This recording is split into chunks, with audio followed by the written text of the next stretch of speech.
بسم اللہ الرحمن الرحیم۔ حضرت بریدہ رضی اللہ تعالی عنہ جناب رسول اللہ صلی اللہ علیہ وسلم کا پاک ارشاد نقل کرتے ہیں، جو قوم بھی زکوٰۃ کو روک لیتی ہے اللہ تعالیٰ اس قوم کو قحط میں مبتلا فرماتے ہیں۔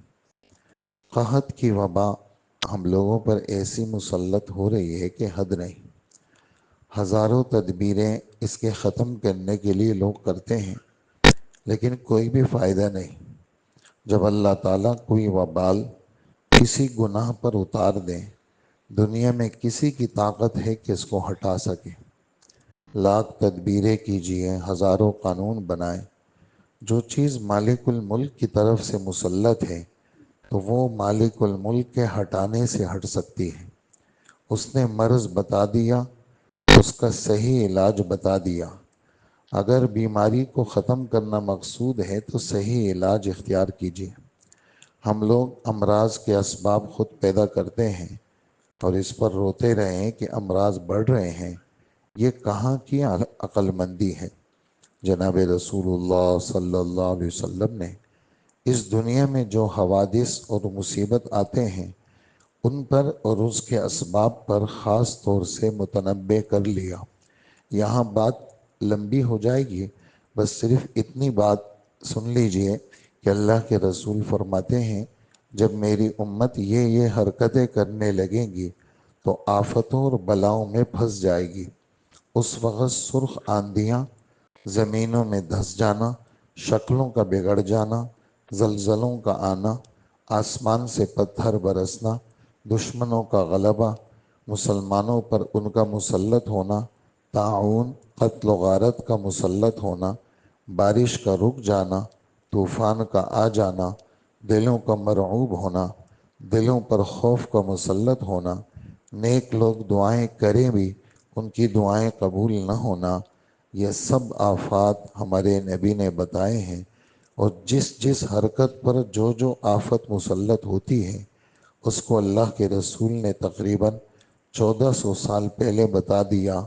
ہم لوگ ان کے تجربے بھی کر رہے ہیں اور ایسے حرف بہ حرف یہ ارشادات سامنے آ رہے ہیں کہ ذرہ برابر بھی فرق نہیں ہو رہا۔ کاش ہم لوگ اللہ کے رسول جیسے شفیق کے ارشادات کی قدر کرتے تو صرف مسلمانوں ہی کے لیے نہیں بلکہ ساری مخلوق کے لیے ہمارے نبی رحمت بنا کے بھیجے گئے ہیں، اور ان اصولوں پر عمل کرنا ساری ہی مخلوق کے لیے انتہائی فائدے کی چیز ہے۔ مگر جب خود مسلمان اپنے اسلامی دعووں کے باوجود اس کی قدر نہ کریں تو دوسروں پر کیا الزام ہے؟ دوسروں کو کیا خبر کہ اللہ کی مجسم رحمت نے دنیاوی آفات سے بچنے کے لیے بھی کیسے کیسے ذرّی اصول پر متنبع کر لیا۔ اب بھی اگر ان اصولوں کو اہتمام سے پکڑ لیا جائے تو دنیا کو مصائب سے نجات مل جائے۔ مسلم حکیم ڈاکٹروں کا علاج غیر مسلم بھی کرتے ہیں اور غیر مسلموں کا علاج مسلم بھی کرتے ہیں۔ اگر ماہر حکیم کے نسخے پر لوگ عمل کریں تو کیسی راحت سب کو مل جائے۔ اس جگہ مجھے زکوٰۃ کے متعلق ایک حدیثوں پر متنبع کرنا ہے کہ وہی اس جگہ مقصود ہے۔ حضرت عبداللہ ابن عمر رضی اللہ عنہما فرماتے ہیں کہ جناب رسول اللہ صلی اللہ علیہ وسلم نے فرمایا، اے مہاجرین کی جماعت، 5 چیزیں ایسی ہیں اگر تم ان میں مبتلا ہو جاؤ، اور میں اللہ کی پناہ مانگتا ہوں کہ مبتلا نہیں ہونا، تو بڑی آفت میں پھنس جاؤ گے۔ ایک یہ ہے کہ بے حیائی، زنا، بدکاری جس قوم میں بھی کھلم کھلا ہونے لگے گی تو ایسی نئی نئی بیماریاں پیدا ہوں گی جو کبھی سننے میں نہ آئی ہوں، اور جو لوگ نام تول میں کمی کرنے لگیں گے ان پر قحط، مشقت اور بادشاہ کا ظلم مسلط ہو جائے گا، اور جو قوم بھی زکوٰۃ کو روک لے گی ان پر بارش روک دی جائے گی۔ اگر جانور نہ ہوں تو ایک قطرہ بھی بارش نہ ہو۔ جانور چونکہ اللہ کی مخلوق ہیں، بے قصور ہیں، ان کی وجہ سے تھوڑی بہت بارش ہوگی، اور جو لوگ معاہدوں کی خلاف ورزی کریں گے ان پر دوسری قوموں کا تسلط ہو جائے گا اور ان کے مال کو لوٹ لیں گے، اور جو لوگ اللہ کے قانون کے خلاف حکم جاری کریں گے ان میں خانہ جنگی ہو جائے گی۔ آج ہم لوگوں کو بڑے غور سے ان عیوب کو دیکھنا چاہیے، ان میں سے کون سا عیب ایسا ہے جس میں ہم مبتلا نہیں۔ ساتھ ہی یہ بھی غور کر لیں جو آفات ان پر بتائی گئی ہیں کون سی آفت ایسی ہے جو ہم پر مسلط نہیں۔ دوستو، اللہ پاک ہمیں عمل کی توفیق عطا فرمائے۔ اور تقریباً ایک ہفتہ ہو گیا کہ زکوٰۃ کا بیان ہمارا چل رہا ہے، اور شروع رمضان میں آپ نے روزے کے متعلق کچھ سنا، اس کے بعد آپ نے نماز کے متعلق سنا، اور نماز کا طریقہ، استنجا وضو کا طریقہ، یہ بھی آپ حضرات نے سنا۔ آج مجھے تھوڑی سی بات زکوٰۃ کے متعلق کرنی ہے۔ ایک یہ ہے کہ زکوٰۃ یہ اللہ کا حکم ہے۔ زکوٰۃ اللہ کا حکم ہے، کس پر واجب ہے؟ اس کے لیے ضروری ہے کہ بندے کا مسلمان ہونا ضروری ہے۔ کافر پر زکوٰۃ واجب نہیں ہے کیونکہ مسلمان نہیں ہے۔ نمبر 2، عاقل کے اوپر زکوٰۃ ضرور، جو پاگل نہ ہو۔ اگر پاگل ہے تو اس پہ زکوٰۃ نہیں ہے کیونکہ عقل ہی نہیں ہے۔ نمبر 3، بالغ پر زکوٰۃ ضروری ہے۔ اگر بچہ ہے، نابالغ ہے، 8 سال 10 سال 11 سال نابالغ بچہ ہے، اس کی بہت بڑی جائیداد ہے، بہت پیسے والا ہے، لیکن ہے نابالغ، تو چونکہ زکوٰۃ کا تعلق انسان کی ذات کے ساتھ ہے، پیسہ دوسرے درجے کا ہے، تو وہ جو بچہ ہے چونکہ نابالغ ہے، اس پر نماز بھی فرض نہیں، روزہ بھی فرض نہیں، حج بھی فرض نہیں، تو زکوٰۃ بھی فرض نہیں۔ تو عاقل، بالغ، مسلم۔ اور تیسری چیز اس کا صاحب نصاب ہونا۔ صاحب نصاب کا ترجمہ کیا ہے یہ ذرا تھوڑا سا سمجھنا ہوگا۔ ایک یہ ہے کہ اس کے پاس سونا ہو، اگر 1 روپیہ بھی نہیں ہے اس کے پاس، بالکل 1 روپیہ، پاکستانی ہو، امریکہ ہو، کوئی بھی ہو، 1 روپیہ نہیں ہے، صرف گولڈ ہے اس کے پاس، مسلم بھی ہے، عاقل بھی ہے، بالغ بھی ہے، تو صرف گولڈ ہے، سونا ہے، اس کا نصاب 7.5 تولہ ہے۔ صرف سونا ہے، 1 روپیہ بھی نہیں۔ اب آپ کہیں گے 1 روپیہ تو سب کے پاس ہوتا ہے، اس لیے بار بار یہ وضاحت ہو رہی ہے، 1 روپیہ بھی نہیں ہے، صرف سونا ہے اس کے پاس، تو اس کے پاس 7.25 تولہ سونا ہے۔ اب آپ کہیں گے یہ تو 3 لاکھ سے اوپر تولہ سونا ہے، یہ تو جناب 21 لاکھ روپے سے زیادہ مالیت ہو گئی، ہونے دو۔ اگر صرف سونا ہے تو اس کا نصاب 7.5 تولہ ہے۔ 7.5 تولہ ہوگا، پورے 7.5 تولہ کا قیمت لگے گی، لاکھ پہ 2,500 روپے زکوٰۃ دے گا وہ۔ ایک چھوٹی سی غلط فہمی جو عام چل رہی ہے وہ یہ ہے کہ 7.5 تولہ تو نصاب ہے، اس کے بعد جتنا ہوگا اس کی زکوٰۃ دیں گے، اس الف سے 7.5 تک زکوٰۃ نہیں دیں گے، یہ بات غلط ہے۔ یہ عام چل رہی ہے یہ بات کہ بھئی نصاب 7.5 تولہ ہے، 7.5 الف سے 7.5 تک تو نصاب ہے، اس کے بعد جتنا ہوگا اس پہ زکوٰۃ آئے گی، اس 7.5 پہ نہیں آئے گی، یہ بات غلط ہے۔ بلکہ پہلے الف سے لے کر 7.5 تک نصاب ہے، آگے جتنا بھی ہو 15 تولے ہیں۔ ہمارے بہت سارے نمازی پوچھتے ہیں جی ہماری بیوی کو 35 تولہ سونا ہے جی، 40 تولہ سونا، 50 تولہ سونا، پوچھتے ہیں لوگ، تو جی تو وہ الف سے لے کر اخیر تک جتنا سونا ہے پھر اس کی زکوٰۃ آئے گی۔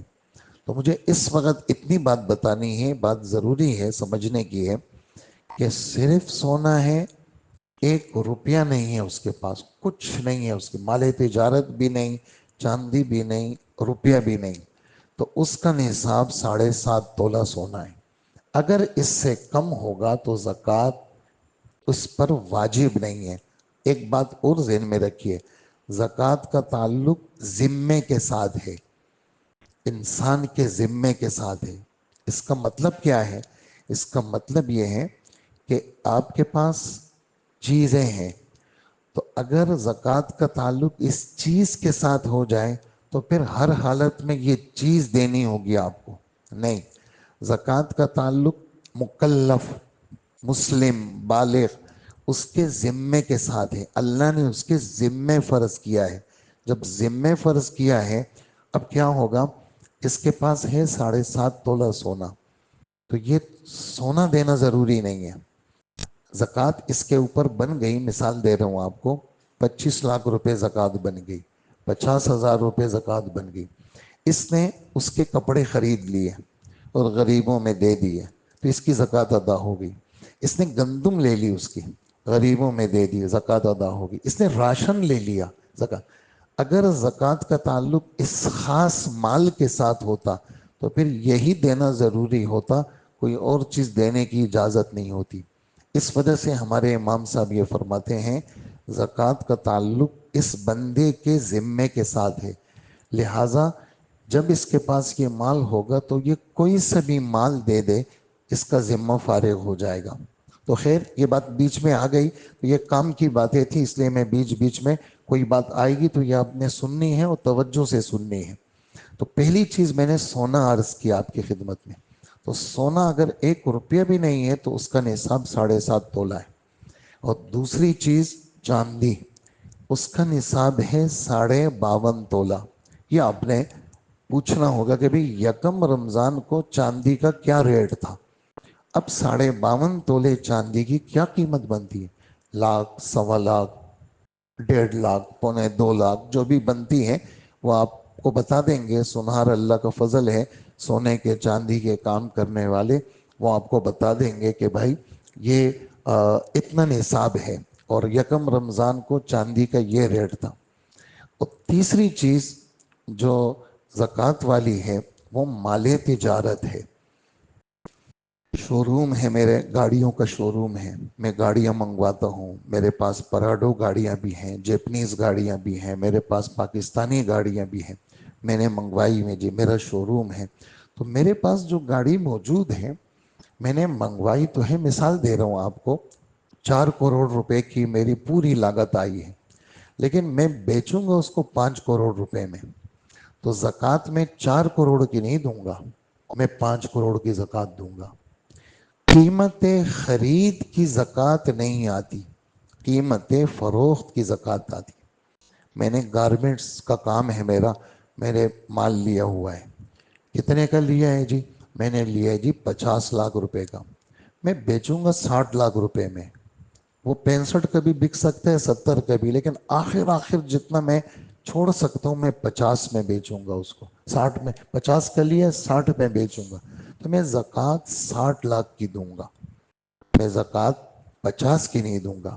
اس طرح اب آپ سمجھیں اس کو، میری پرچون کی دکان ہے، سپر اسٹور ہے میرا، تو مجھے معلوم ہونا چاہیے میری ملکیت میں کتنی زکوٰۃ ہے، کتنا مال ہے، یہ پروفٹ کتنا ہوگا، اس کا نفع کتنا ہوگا، تو جو میرا بیچنے کا جہاں تک وہ ہے اس پر میری وہ زکوٰۃ آئے گی۔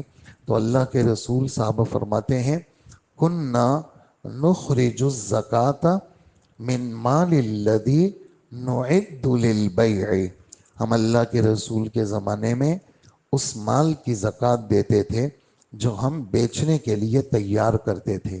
تو یہ بات ذہن میں ہونی چاہیے، قیمت فروخت پہ زکوٰۃ آئے گی، خرید پہ نہیں آئے گی۔ اور اس بات کی کوشش کریں کہ آپ کی زکوٰۃ، مثال دے رہا ہوں آپ کو، 40,000 بنتی ہے، کوشش کریں کہ 2، 4، 5 ہزار روپے زیادہ دے دیا کریں۔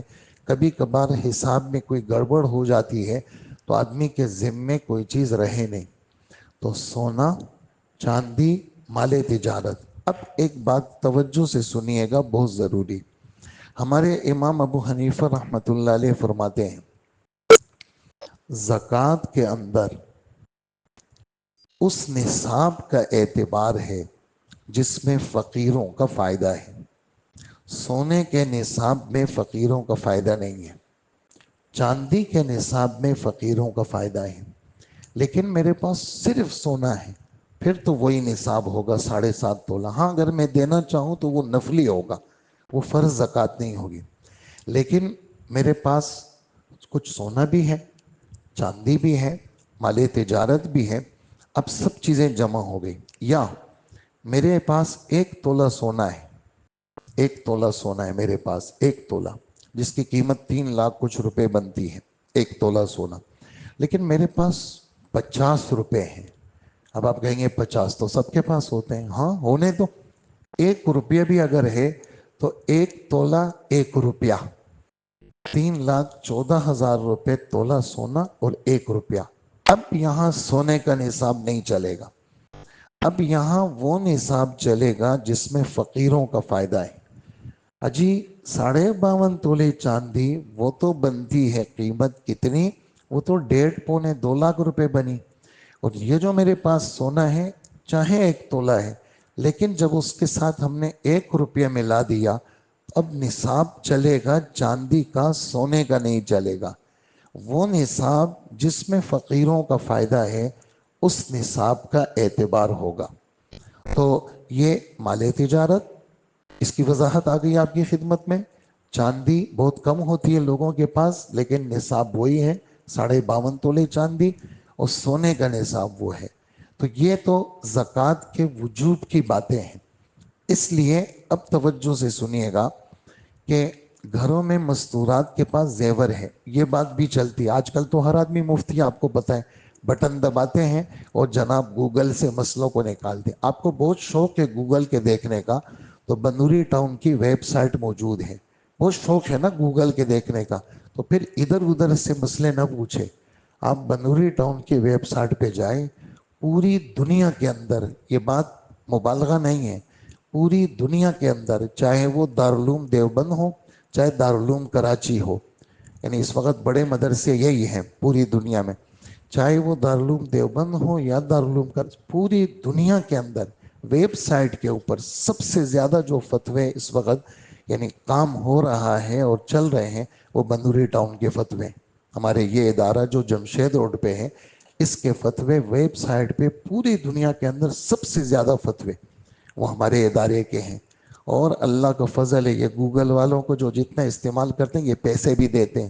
سختی کے ساتھ منع ہے کہ خبردار اس طرح کے اداروں کو، ہم دینی چیزوں کے اندر ہم ان سے کوئی نفع نہیں لیں گے، ہم فتویٰ دیں گے، ان کی ویب سائٹ چلے گی، لیکن ہم اس دین کے لیے بیچنے کے اندر 1 روپیہ بھی کسی گوگل والے یا یوٹیوب والے سے کچھ نہیں لیں گے، بلکہ ہم اللہ کا دین زندہ کریں گے، ان سے کچھ نہیں لیں گے۔ یہ بھی سختی سے یہ بات ادارے والوں نے طے کی ہوئی ہے۔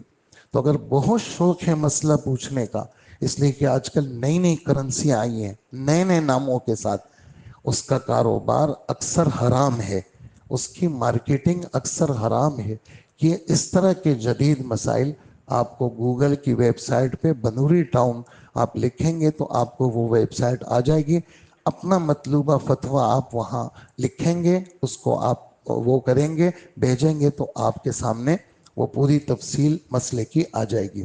خیر، اگر آپ کو وہ دیکھنا ہے تو وہ دیکھ لیں، بس ہماری اتنی سی بات آپ سن لیجئے۔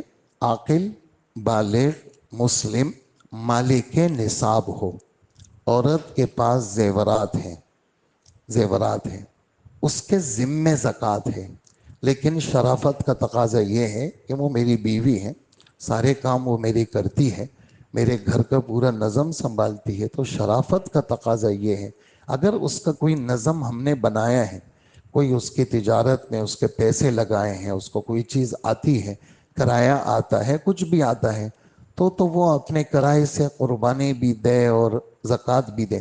لیکن اگر اس کا کچھ نہیں ہے، تیرے خرچے پہ وہ چل رہی ہوتی ہے، تو پھر شرافت کا تقاضا یہی ہے، اپنی بیوی کے سارے زیورات کا حساب کر کے اس کی زکوٰۃ دے دیں۔ تفصیل وہی ہے جو میں نے بتائی۔ ہاں، اس میں تھوڑی سی معلومات کی بات وہ یہ ہے، یہ جو خالص گولڈ ہوتا ہے، جس کو بسکٹ کہتے ہیں یا جس کو جو بھی کچھ کہتے ہیں، وہ ہوتا ہے زیادہ کریٹ کا، 23 کریٹ، 22 کریٹ، 24 کریٹ کا، اس کے اندر ملاوٹ نہیں ہوتی، لیکن اس سے زیور نہیں بنتا۔ زیور تو آپ کا بنتا ہے 18 کریٹ، ذرا پتلا ہوتا ہے، پھر 20 کریٹ، زیادہ جو زیور بنتا ہے 21 اور 22 کریٹ سے بنتا ہے۔ لہٰذا یہ مسئلہ ذہن میں رکھیے گا کہ یہ جو 24 کریٹ ہے، اس میں زیور کا حساب تب ہوگا جب ہمارے پاس خالص گولڈ بسکٹ کی صورت میں پڑا ہوا ہو، تب تو اس کا یہ 3,14,000 روپے کا حساب تب اس کا ہوگا. لیکن اگر بن گئے زیور تو جس سے بنائے ہیں بہت اچھا، نہیں تو کسی سے بھی پوچھوا لیں کہ بھئی یہ ہمارا زیور ہے، اس کو ذرا تول لیں، کیونکہ اس کے اندر بعض چیزیں موتی نما بھی ہوتی ہے، وہ زکوٰۃ میں نہیں آتی، سونے کا حساب زکوٰۃ میں آتا ہے. پھر ایک انگوٹھی بنی ہے، اس کے بنانے کے 25,000 روپے لیے، لیکن اس میں سونا لگا ہوا ہے کم، تو میں اس انگوٹھی کی قیمت کی زکوٰۃ نہیں دوں گا بلکہ اس کے سونے کی زکوٰۃ دوں گا. یہ سب باتیں سمجھنے کی ہیں. میں نے بنوائی کے 25,000 جو میں نے دیے ہیں اس کی زکوٰۃ نہیں دوں گا میں، بلکہ میں اس کی زکوٰۃ دوں گا جو اس میں اصلی گولڈ لگا ہوا ہے، اور اس کے اندر عمومی طور پر 22 کریٹ 21 کریٹ کا وہ لگتا ہے، اور اس کی قیمت عام سونے سے کم ہوتی ہے. لہٰذا یہ حساب کتاب ہم نے لگانا ہے. یہ بیچ بیچ میں باتیں آ رہی ہیں تاکہ آپ کے ذہن میں اچھی طرح یہ بات بیٹھ جائے کہ سونے میں زکوٰۃ کی کیا صورت ہے. آپ کے سامنے ایک خاتون آئی، اللہ کے رسول صلی اللہ علیہ وسلم، ان کے بڑے بڑے چوڑیاں پہنی ہوئی تھی. اچھا یہ چوڑیاں جو ہیں وہ تم اس کی زکوٰۃ دیتی ہو؟ کہنے لگا نہیں، ہم تو زکوٰۃ نہیں دیتے. آپ نے فرمایا کہ تم ماں بیٹیاں ہو، دونوں کے ہاتھ میں یہ چوڑیاں پہنی ہوئی ہیں، تم اس بات کو پسند کرتی ہو کہ کل قیامت کے دن یہ آگ کے بن کے تمہیں پہنائے؟ نہیں، ہم تو پسند نہیں کرتے. آپ نے فرمایا پھر تمہارے ذمے ہے کہ زیورات کی زکوٰۃ دو. زیورات چاہے استعمال میں ہو یا استعمال میں نہ ہو، چونکہ یہ ایک ایسی چیز ہے جو اندر اندر بڑھ رہی ہوتی ہے، تجارت میں نہ بھی لگائیں تو وہ بڑھ رہی ہوتی ہے. اس لیے سونا چاندی وہ کیا ہے، قیامت تک جتنی بھی چیزیں بن رہی ہیں آج تک جو نقد نوٹوں کی صورت میں ہیں، اس کے پیچھے سونا چاندی موجود ہے. لہٰذا اصل سونا اور چاندی اور مالی تجارت اس کا اعتبار ہے. پھر ایک بات زکوٰۃ کے وجوب کے لیے سال بھر کا گزرنا بھی ہے. آج شادی ہوئی، میں نے اپنی بہو کو سونا دیا اور ہمارے گھر شادی ہو گئی ہمارے بچے کی، یا میری بیٹی کی شادی ہو گئی، وہ چلی گئی دوسرے گھر میں اور آج اس کی شادی ہوئی ہے، تو اب آج زکوٰۃ نہیں دے گی وہ، بلکہ وہ سال گزرنے کے بعد زکوٰۃ دے گی. لیکن اس میں ایک بات سمجھنے کی ہے، وہ کیا، میں پہلے سے صاحب نصاب چل رہا ہوں، میں پہلے سے زکوٰۃ دینے والا ہوں، اور مجھے جو ہے وہ نفع ہو رہا ہے، مستقل میری مختلف کاروبار چل رہے ہیں، نفع ہو رہا ہے، اور میرا جو حساب ہوتا ہے وہ یکم رمضان کو ہوتا ہے. تو میرے پاس 29-30 شعبان زکوٰۃ کے وجوب سے پہلے میرے پاس 10 لاکھ روپے آ گئے. میرے مختلف جگہ پہ کاروبار چل رہے ہیں، نفع مل رہے ہیں مجھے، میرے پاس آ گئے. یہ جو 10 لاکھ روپے میرے آئے ہیں، اس 10 لاکھ روپے پہ الگ سے سال گزرنا ضروری نہیں ہے. یہ 10 لاکھ روپے میرے سابقہ پیسوں کے ساتھ مل کر کے یہ یکم رمضان کو میرے حساب میں کیا ہوں گے، یہ 10 لاکھ شامل ہوں گے. ہاں، یکم رمضان آ گئی اور یکم رمضان کو میرا اس کے بعد اگر میرے پاس پیسے آتے ہیں پھر وہ حساب میں شامل نہیں ہوں گے. یکم رمضان سے پہلے اگر آ گئے تب وہ حساب میں شامل ہوں گے. اچھا، ایک اور بات ذہن میں رکھیے گا، وہ کیا، سال ہمیشہ کے لیے اسلامی چلے گا. ہم جو حساب کرتے ہیں جنوری فروری کا حساب نہیں چلے گا. محرم، صفر، ربیع الاول، ربیع الثانی، جمادی الاولی، جمادی الاخری، رجب، شعبان، رمضان، شوال، ذی القعدہ، ذی الحجہ، یہ ہمارا سال ہے. کیوں، یہ میں کیوں کہہ رہا ہوں، اس لیے کہ ہر سال 10 دن کا فرق آ رہا ہے. وہ کیسے، انگریزی 10 دن بڑھ جاتے ہیں، ہمارے 10 دن گھٹ جاتے ہیں. آپ نے دیکھا ہوگا انگریزی میں جنوری ہے، مارچ ہے، مئی ہے، یہ 31 اور اسلامی مہینے آپ نے دیکھا ہوگا 30 29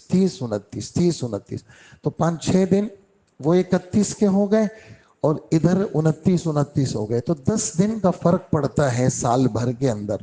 تو اب 36 سال میں 1 سال کا فرق آتا ہے. کتنے سالوں میں، تو اگر کوئی آدمی انگریزی حساب سے چل رہا ہے تو 36 سال میں 1 سال کی زکوٰۃ پھر اس نے گویا کہ ادا ہی نہیں کی. لہٰذا اسلامی حساب، پھر اسلامی کے اندر حضرات کہتے ہیں محرم لگا لو، نہیں تو رمضان کا حساب لوگ کرتے ہیں، اور رمضان کا حساب میں فائدہ کیا ہے؟ نفلی خیر خیرات فرض کے برابر اور فرض 70 کے برابر، تو فضیلت اس کے اندر بڑھ جاتی ہے۔ یہ باتیں کچھ آپ کی خدمت میں مجھے عرض کرنی تھی۔ اب اس کے اندر جو ہے وہ چونکہ بظاہر ہمارا آگے بیان حج کا ہوگا، ہمارا ظہر کا بیان فرائض کا بیان ہے، تو اس لیے زکوٰۃ ایک تو وجوب کی بات آپ کی خدمت میں آ گئی، ایک یہ ہے کہ ہم زکوٰۃ کس کو نہیں دیں گے؟ تو جو میرے ماں باپ ہیں، اصول اور فروع، اصول کا مطلب جن سے میں پیدا ہوا ہوں، میرے ماں باپ ہیں، میرے دادا دادی ہیں، میرے نانا نانی ہیں اوپر تک، وہ میں ان کو اپنا مال نہیں دے سکتا زکوٰۃ کا، فطرہ بھی نہیں دے سکتا، واجب چیز نہیں دے سکتا ان کو، میں قربانی کا گوشت دے سکتا ہوں، اس میں اعزہ کا حصہ ہے، لیکن جو ہے وہ یہ واجبی چیزیں نہیں دے سکتا، اور فروع کو نہیں دے سکتا۔ فروع مانے میری شاخیں جو مجھ سے پیدا ہوئی ہیں، میرے بچے ہیں، ان کے بچے ہیں، میرے بچے، پھر ان کے بچے، میرے پوتے، میرے نواسے، ان کو زکوٰۃ۔ اچھا دائیں بائیں میں دے سکتا ہوں، دائیں بائیں سے میری مراد میرے بھائی ہیں، سگے بھائی ہیں، میرے سگے بھائی ہیں، میرے سوتیلے بھائی ہیں، اسی طرح جو ہے وہ میری خالائیں ہیں، میری پھپھیاں ہیں، اور میرے جو ہے وہ چچا ہیں، میرے تایا ہیں، ان کو دے سکتے۔ اسی طرح زکوٰۃ سید کو نہیں دے سکتے۔ سید سے مراد اللہ کے رسول کے خاندان والے۔ آپ کے نواسے نے کہیں کھجور پہ ہاتھ ڈالا، اوپر تھی کھجوریں، اوپر چڑھ گئے، حسن یا حسین، انہوں نے وہ کھجور پہ ہاتھ ڈالا، وہ منہ میں رکھا، نیچے اترے، کیا ہے تمہارے منہ میں؟ تو انہوں نے کہا کھجور۔ آپ نے یوں انگلی منہ میں ڈالی اور فرمایا کخ کخ، جیسے بچے کو کہتے ہیں آئے آئے، گند گند، نکالو اس کو۔ یہ صدقے کی کھجوریں ہیں، آل محمد اور محمد کے لیے صدقہ زکوٰۃ حلال نہیں ہے، تو جو سید خاندان ہیں ان کو۔ اسی طرح ہمارے نبی فرماتے ہیں لا تحل الصدقہ لغنی ولا ذی مرۃ سوی، مالدار پیسے والا آدمی ہے، اس کے لیے زکوٰۃ حلال نہیں ہے کہ آپ اس کو زکوٰۃ دیں۔ اسی طرح وہ صحت مند آدمی، بہت سارے لوگ بہت صحت مند ہوتے ہیں لیکن ان کو لت پڑی ہوئی ہے مانگنے کی، کام نہیں کریں گے اور جگہ جگہ سے زکوٰۃ جمع کریں گے، تو اللہ کے رسول صلی اللہ علیہ وسلم فرماتے ہیں ایک شخص آیا حضرت قبیصہ، اللہ کے رسول مجھے زکوٰۃ دے دیں۔ فرمایا قبیصہ سن لو، میں اللہ کا رسول ہوں لیکن میں اللہ کی وہ بات مانوں گا، تم ان 8 لوگوں میں ہو، تم فقیر ہو، تم مسکین ہو، تم مسافر ہو، تم اللہ کے راستے میں ہو، تمہارے اوپر کوئی بوجھ، تم نے کسی کی ضمانت لی ہوئی ہے، تمہارے گھر میں فاقے چل رہے ہیں، اگر تم ان لوگوں میں ہو پھر تو میں تمہیں زکوٰۃ دوں گا، لیکن سن لو قبیصہ، اگر تم ان لوگوں میں نہیں ہو اور زکوٰۃ وصول کرو گے، سحتن سحتن، حرام ہے حرام ہے، جو کھانے والا کھائے گا وہ آگ کھا رہا ہے۔ یہ صاف الفاظ ہے۔ جو زکوٰۃ اس لیے وصول کرے گا کہ میرے پیسے بڑھے اور میں انویسٹمنٹیں کروں، تو وہ کیا ہے؟ اللہ کے رسول فرماتے ہیں سحتن سحتن یأکلھا صاحبھا، حرام ہے حرام ہے، کھانے والا اس کو کھا رہا ہے۔ کتنے لوگوں کی ہم دیتے ہیں، لیکن ہم دیتے ہیں جی گاؤں میں ان کی زبردست جائیدادیں ہیں، ایسی زمینیں ہیں جناب ان کی، اور یہ جناب ان کے گھر ہیں، اور گھروں کے کرائے آ رہے ہیں، سب چیزیں ہیں، اور یہاں وہ فقیر بنے ہوئے ہیں اور لوگوں سے کہتے ہیں ہمیں زکوٰۃ دے دو، اور پیچھے وہ مالدار ہوتے ہیں۔ اس لیے ہمیشہ کے لیے بات ذہن میں رکھے، زکوٰۃ دینا فرض تو ہے لیکن پھینکنا نہیں ہے، اس کی تحقیقات کرنی ہے کہ بھئی زکوٰۃ میری کہاں جا رہی ہے اور کس مصرف کے اندر جا رہی ہے۔ اس لیے اللہ نے اعلان کر دیا انما الصدقات للفقراء والمساکین والعاملین۔ عامل کس کو کہتے ہیں؟ اس زمانے میں زکوٰۃ کے وصول کرنے کے لیے کارندے ہوتے تھے جو سرکار کی طرف سے زکوٰۃ وصول کرتے تھے، تو اللہ کے رسول ان کو بھی زکوٰۃ دیتے تھے۔ اب نہیں ہے وہ، اس وقت ایسی وصولیابی کی کوئی شکل نہیں ہے، اور والمؤلفۃ قلوبہم، اس زمانے میں غیر مسلموں کو زکوٰۃ دیتے تھے تاکہ ان کا دل نرم ہو جائے، مذہب قبول کر لیں. تو اب وہ بھی نہیں ہے. حضرت عمر نے فرمایا ہم دیتے تھے زکوٰۃ، لیکن اللہ نے اسلام کو عزت دے دی، اب اس کے بعد جو ہے وہ کوئی ضرورت نہیں ہے ہمیں کسی کی چاپلوسی کرنے کی، لہٰذا ہم ایسوں کو نہیں دیں گے. وَفِي الرِّقَابِ، گردن چھڑانے کے اندر. گردن پہلے زمانے میں غلام ہوتے تھے، مسلمان ہوتے تھے، وہ کسی کے ماتحتی میں ہوتے تھے، اس کے مالک کو پیسے دے دیے، اس غلام کی گردن چھڑا دی. اسی طرح والغارمین، غارم سے مراد کون ہے؟ غارم سے مراد مقروض ہے. مقروض قرضے میں ڈوبا ہوا ہے بیچارہ، آپ نے اس کی مدد کر لی، زکوٰۃ کے پیسے دے دیے. لیکن اس میں ذرا سا خیال رکھیں، کبھی کبھار یہ جو زکوٰۃ لینے والا ہوتا ہے نا، یہ وہاں قرضہ نہیں اتارتا، لے لیتا ہے کہیں اور لگا لیتا ہے. اس کی اچھی شکل یہ ہے، جس کا قرضہ ہے اس کو آپ بلائیں، اس کے سامنے رکھیں اور اس کو کہیں تیری ذمہ داری میں لیتا ہوں، تیرا میں قرضہ، بھئی اس کا قرضہ ہے، ہاں جی قرضہ ہے. تو اس انداز سے قرضہ اتارنے کی کوشش کریں تاکہ اس کا قرضہ بھی اتر جائے اور آپ کی زکوٰۃ بھی ادا ہو جائے. اسی طرح وفی سبیل اللہ، فی سبیل اللہ میں مجاہدین ہیں، فی سبیل اللہ کے اندر مدارس والے ہیں. فی سبیل اللہ ہر وہ کام جس سے اللہ کا دین زندہ ہوتا ہو اس میں لگانا ہے. لیکن مسجد کی تعمیر، مدرسے کی تعمیر، تعمیرات میں زکوٰۃ نہیں لگے گی. ہسپتال بنا لیا جی میں نے اور زکوٰۃ کے پیسوں سے فرنیچر لے لیا میں نے، زکوٰۃ کے پیسوں سے مشینیں لے لی میں نے، ایکسرا مشین لے لی، شوگر ٹیسٹ مشین لے لی جناب، ہاسپٹل کا سامان زکوٰۃ کے پیسوں سے. کبھی بھی ایسا نہیں کرنا. ہاں میں مفت علاج کراتا ہوں، میرا ویلفر ہے، تو میں کیا کرتا ہوں، ہمارے ہاں مدرسے میں بنوری ٹاؤن میں علاج کی سہولت موجود ہے، تو باقاعدہ پرچہ بنا ہوا ہے. بندے آتے ہیں زکوٰۃ کے مستحقین کہ میں زکوٰۃ کا مستحق ہوں اور میں یہ پرچہ فل کرتا ہوں، میں اللہ کو حاضر ناظر جان کے میں مسلمان ہوں اور یہ پرچہ میں بھر رہا ہوں، میں زکوٰۃ کا مستحق ہوں. علاج کے مد میں میرا کوئی بھی علاج ہو، دوائیوں کی صورت میں، ٹیسٹ کی صورت میں، ڈاکٹر فیس کی صورت میں اس پہ دستخط کرتا ہوں، وہ پرچہ جمع ہو جاتا ہے. تو پھر زکوٰۃ کے مد میں اس مریض کا علاج الف سے یا تک وہ سارا علاج جو ہے وہ زکوٰۃ کے پیسوں سے ہوتا ہے. تو یہ زکوٰۃ کا دینا جیسے ضروری ایسا ہی صحیح مصرف. تو فی سبیل اللہ کی بات آ گئی. اسی طرح ابن السبیل، اللہ کا راستہ، اللہ کا راستہ، ابن السبیل اللہ. پھر اللہ کے راستے کی قسمیں ہیں، لیکن اگر ایسی سبیل ہے، آج کل ایزی پیسہ ہے، آج کل بہت ساری شکلیں ہیں پیسوں کے پہنچنے کی، تو اگر ایسی کوئی سہولت والی شکل موجود ہے، میں ہوں تو اپنے مقام پہ پیسے والا، لیکن میں سفر میں ہوں اور پیسہ منگوا بھی سکتا ہوں، تو پھر اس کے لیے کیا ہے، میں مستحق نہیں ہوں. لیکن اگر کوئی سبیل نہیں ہے تو پھر سفر کی حالت کے اندر میں زکوٰۃ کو لے سکتا ہوں. تو یہ کچھ منتشر سی باتیں تھیں، لیکن بہت ضروری باتیں تھیں، زکوٰۃ کا بیان تھا. اللہ جل جلالہ اور ہمیں عمل والا بھی بنائے، ہمیں پوری زکوٰۃ دینے والا بھی بنائے، اور پھر ہماری زکوٰتیں اللہ قبول بھی فرمائے. اور کہیں ایسا نہ ہو کہ کوئی چیز ایسی کمی والی ہو جس میں ہم پکڑ میں آ جائیں اور دنیا بھی ہماری جائے اور آخرت بھی جائے. اللہ پاک ہمیں عمل کی توفیق عطا فرمائے. اللہم صلی علی سیدنا و مولانا محمد وبارک وسلم.